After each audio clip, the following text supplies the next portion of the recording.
Since you are done early, pick up Richard's dry cleaning on your way back. And do not forget the receipt. I read the text 3 times. I was sitting in my car, holding my high school diploma, while other families hugged and took photos just 50 feet away. My dad and stepmom were not missing. They were at a boat show. They knew exactly when the ceremony ended, but they did not care about my honors or my grades. They only cared that I was now free to run their errands. The cruelty was precise. I was not a daughter. I was a servant. Be honest. If your family skipped your graduation to attend a boat show and then asked you to run errands, would you have gone home or gone rogue? Tell me in the comments what you would have done. I stared at the intersection. The traffic light turned green, casting a sickly glow on the dashboard. To the left was the dry cleaners, a route I could drive with my eyes closed. It was the path of least resistance, the path where I remained a dutiful, invisible daughter who traded her dignity for a roof over her head. To the right was the Harborview Diner. My parents called it the Grease Pit. They said it was for tourists and fishermen, people who did not know better. I did not cry. I did not scream. I just tossed my phone onto the passenger seat, right on top of the diploma they had not bothered to see me receive. I engaged the blinker. I turned right. My name is Hannah. I am 18 years old, and for the first time in my life, I was not driving home. I was driving away. Parking at the diner felt like parking on the moon. The air smelled of salt spray and frying onions, a sharp contrast to the lavender-scented sterility of my father's house. I walked inside, took a booth in the back, and ordered a cheeseburger and a chocolate milkshake. The waitress did not ask why I was wearing a graduation cap. She just poured the coffee. As I waited for the food, the guilt tried to creep in. That conditioned reflex to please them, to be useful. But then I remembered the ledger. You see, for Patricia and Richard, parenting was not about love. It was about accounting. They did not raise a child, they managed an asset. And like any bad investment, they were constantly trying to minimize their losses. I took a bite of the burger. It was greasy and perfect. I remembered being 10 years old, reaching for a second slice of pizza. Richard's hand clamped over my wrist. That is $2 a slice, Hannah. Do you have $2? Or are you just eating into my retirement? I swallowed the burger. The memory tasted like ash, but the food tasted like freedom. I remembered being 14, asking for money for a field trip. Patricia did not look up from her magazine. We provide food, shelter, and clothing. Anything else is a luxury tax. If you want to go to the museum, scrub the baseboards. At minimum wage, that should take you 6 hours. I had spent my entire life trying to balance their books. I thought if I was good enough, quiet enough, and cheap enough, they would eventually see me as profit. Not overhead, but that text message today proved it. The ledger would never be balanced. To them, I would always be in the red. I reached into my bag and pulled out the plain white envelope. Mr. Arthur, the terrifying history teacher, had handed me before I left the school. He had said it was a merit award. I bad not opened it in the car because I was too busy being heartbroken. I slid a finger under the flap and pulled out the paper. It was not a certificate. It was a cashier's check. $15,000. My breath hitched. This was not just money. This was an exit strategy. This was rent. This was tuition. This was the difference between being their servant and being a person. I stared at the numbers, letting the reality wash over me. They thought I was picking up a suit. They did not know I was currently sitting in a booth at the Harborview, staring at enough money to buy my freedom, realizing that for the first time in 18 years, I did not owe them a single cent. The silence in the diner was heavy, but it was the good kind, the kind that did not ask anything of me. I sat there for 20 minutes, just breathing, staring at the cashier's check like it was a holy relic. For the first time in years, my shoulders dropped. I was not guarding against an insult. I was not bracing for a chore. I was just a girl eating a burger. Then, the phone buzzed. It was not a polite vibration. It was an angry, sustained rattle against the laminate table. The screen lit up with Patricia's name. Did you get the receipt? Richard needs it for his expense report. I stared at the words. No hello. No how was graduation. Just the demand for documentation. My stomach tightened. That old reflex of panic flaring up. Did I mess up? Am I late? I remembered being 16. 5 minutes late coming home from work because the bus broke down. Richard stood in the doorway, checking his watch. Time is money, Hannah, and you are currently bankrupting my evening. I shook my head, dispelling the ghost of that fear. I was not 16 anymore. I picked up the phone, intending to turn it off. But before my thumb could hit the power button, a second text came through. This one from Richard. Pick up. Now. Then a third. You are stealing my time. There it was. The currency of our relationship. Not love, not respect, but time. To him, my silence was not a cry for help or a sign of independence. It was theft. I was an appliance that had stopped working. A toaster that refused to toast. I reached for the power button again, but then I saw it. A tiny, pulsing icon in the top corner of the screen. The location arrow. My blood ran cold. I had not turned off family sharing. I did not have to open the app or run a diagnostic to know what was happening. I could feel it. The digital leash tightening around my neck. They were not just texting into the void. They were hunting. Another notification flashed across the screen. The harbor view? Really? Panic, sharp and cold, spiked in my chest. They knew. They were not guessing. They were looking at a map, watching my dot sit stationary in the one place they considered beneath them. The boat show was only 3 miles away, in the summer traffic of Newport. That was 20 minutes. But Richard drove like he owned the road. He would be here in 10. I looked at the check. I looked at the half-eaten burger. My instinct, the survivor in me, screamed at me to run. To grab the check, duck out the back, and disappear before the storm made landfall. I could hide in the library. I could drive until the gaslight came on. I could go back to being invisible. But then I looked at the door. If I ran now, I would be running forever. I would be 18, 25, 40 years old, still looking over my shoulder, still terrified of a text message. I set the phone back down on the table, screen up. I took a sip of my milkshake. It tasted like chocolate and adrenaline. Let them come. Let them see me. I was not the daughter who ran errands anymore. I was the daughter who ran the numbers, and I was finally ready to close the account. The bell above the diner door jingled. My whole body locked up. I gripped the edge of the table, knuckles white, waiting for Richard's voice to boom across the room, for Patricia's heels to click-clack toward me like a metronome of judgment. I held my breath, preparing to be hauled out by my ear. But the footsteps were heavy, slow, deliberate. I looked up. It was not my father. Standing at the entrance, shaking rain off a tweed umbrella, was Mr. Arthur. The Mr. Arthur. The man who had terrorized the student body of Newport High for 20 years. The history teacher who did not believe in grading on a curve. Who handed out detentions like they were candy. Who smiled about as often as a shark. We called him the warden. I sank lower in the booth, praying he would not see me. The last thing I needed was a lecture on why I was not at the dry cleaners. Or worse, him calling my parents to report my location. He scanned the room.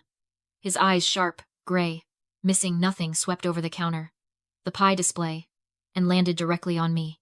He did not look surprised. He did not look angry. He just adjusted his glasses and walked straight toward my booth. Great, I thought. Now I am getting detention on graduation day. He stopped at the edge of the table. He loomed.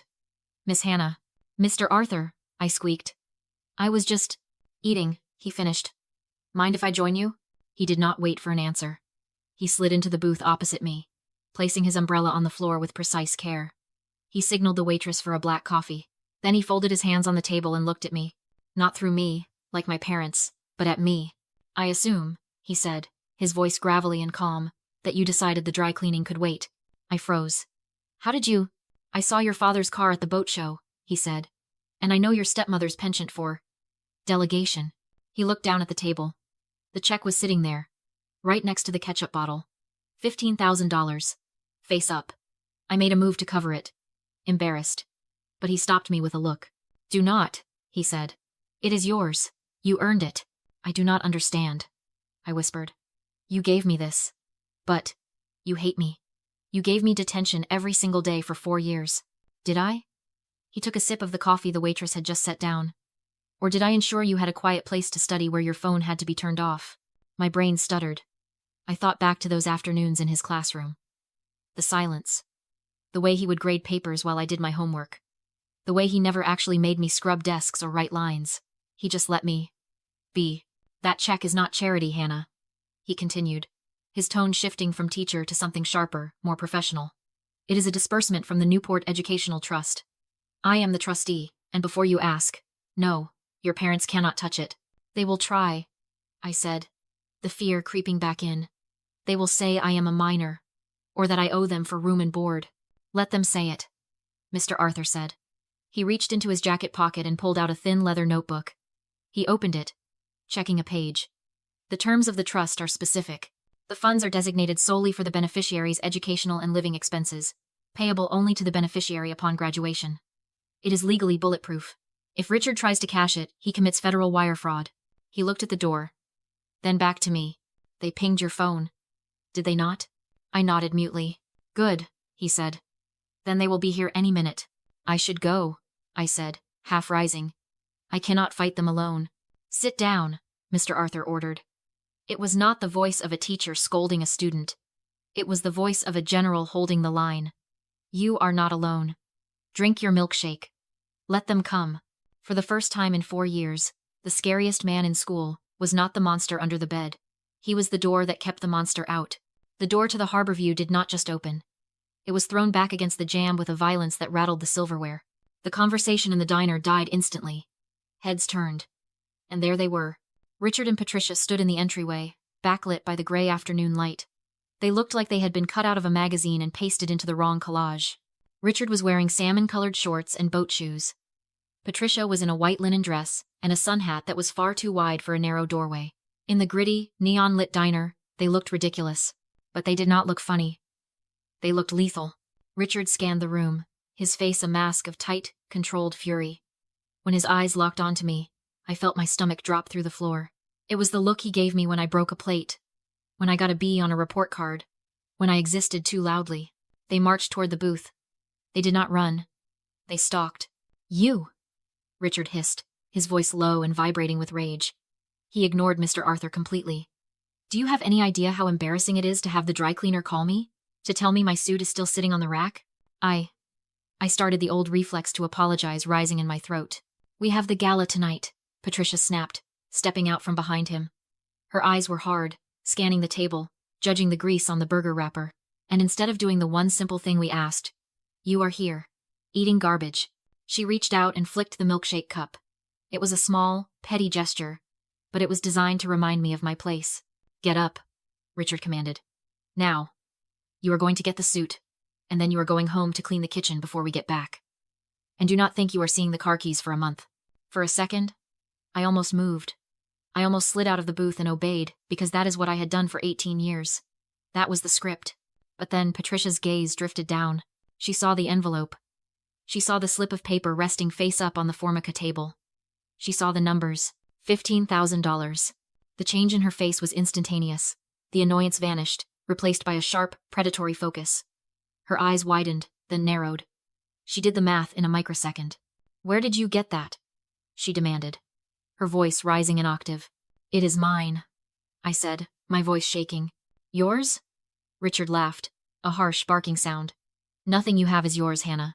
We pay for the roof over your head. We pay for the food in your stomach. We pay for the gas in the car you used to drive here to disobey us.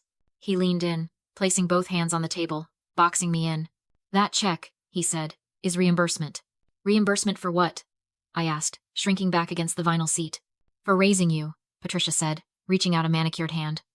For 18 years of expenses. Do you think you were free? You think you can just take a payout? And leave? That money belongs to the family pot. I looked at them, really looked at them, and suddenly, the fear shifted into something else.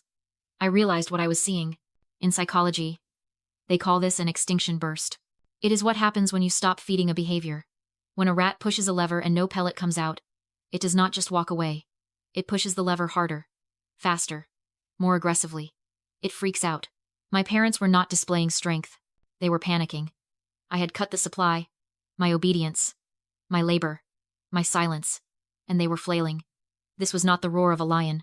It was the screech of a parasite, realizing the host was detaching. Give it to me, Patricia said, her fingers inches from the check. Now, Hannah. Do not make a scene. I froze. They were going to take it.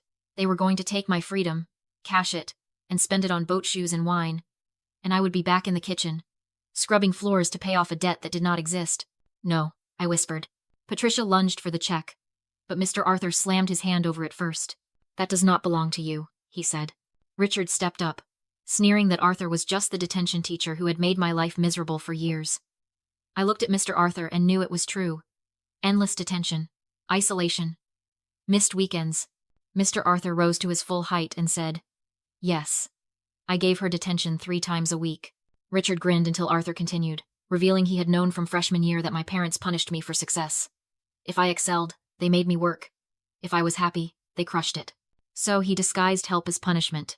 Those detentions were SAT prep, AP study sessions, scholarship applications. Hundreds of hours recorded in a ledger he dropped on the table. My name filled the pages. He had protected me the only way I could stay in school. Richard and Patricia were stunned. Mr. Arthur explained, the check came from a protected educational trust. Any attempt to take it would be federal wire fraud, punishable by prison. He had already called the police. The diner crowd silently stood behind him. My parents retreated, realizing they had lost control. Patricia left with a final cold warning that I was on my own. I know, I said. And meant it. With the danger gone, the diner relaxed. Mr. Arthur returned the check to me and advised I keep it safe. The waitress poured more coffee. For the first time in my life, I wasn't afraid. Family, I realized, is not blood, it is the people who stand between you and harm. Mr. Arthur wasn't punishing me. He was giving me a future. I booked a hotel, left my parents behind, and stepped into my own life. Thank you for the detention, I told him. It was a cocoon, he said. You just grew wings.